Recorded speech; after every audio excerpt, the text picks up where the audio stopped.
হরিদ্বারের এই মন্দিরে দেবী সতী আত্মাহুতি দেন। হরিদ্বারের কাঙ্খাল এলাকায় অবস্থিত এই দক্ষযজ্ঞ মন্দির অত্যন্ত প্রাচীন মন্দির। দেবী সতীর পিতা ছিলেন দক্ষ প্রজাপতি। তিনি এক বিশাল যজ্ঞের আয়োজন করেন, কিন্তু ইচ্ছাকৃতভাবে ভগবান শিবকে আমন্ত্রণ জানান। অপমানিত হয়ে সতী সেই যজ্ঞস্থলেই আত্মাহুতি দেন। এই ঘটনাতে অত্যন্ত শিব ক্রুদ্ধ হয়ে যজ্ঞ ধ্বংস করে দেন।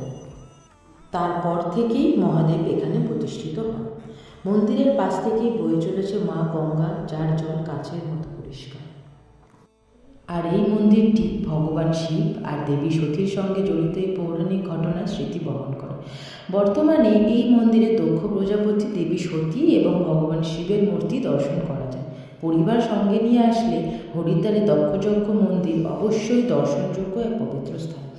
মন্দিরের পাশ থেকেই চলে যাচ্ছে এই রাস্তা, যা মা গঙ্গার তীরে নিয়ে যাচ্ছে। তার পাশেই কতগুলো আমরা দোকান দেখতে পাবো, পৌরাণিক মন্দির দেখতে পারবো লক্ষ্মীনারায়ণের। ধূপকাঠি নেওয়া যায়, মোমবাতি নেওয়া যায়, আর সেখান থেকেই হাঁটতে হাঁটতে চলে গেলে এক সুন্দর মনোরম এক মুহূর্ত নিজেদের সাথে কাটানো যায়। গঙ্গার তীরে বসে এক আলাদাই আমেজ, যেটা অনুভব করা যায়, প্রকাশ্য করা যায় না। আশা করি এই ভিডিওটি সবার ভালো লেগেছে। স্ক্রিনে দেওয়া ইউটিউব চ্যানেলটি সাবস্ক্রাইব করে নেবেন আর বেল আইকন ক্লিক করে লাইক করে দেবেন। তাতে আমার কাছে নোটিফিকেশান চলে আসবে যে আপনার এইরকম ভিডিও আপনাদের ভালো লাগছে। এই সংক্রান্ত আরও কিছু তথ্য আপনি পেতে পারেন আমাদের লং ভিডিওতে। তো দেখা হচ্ছে নেক্সট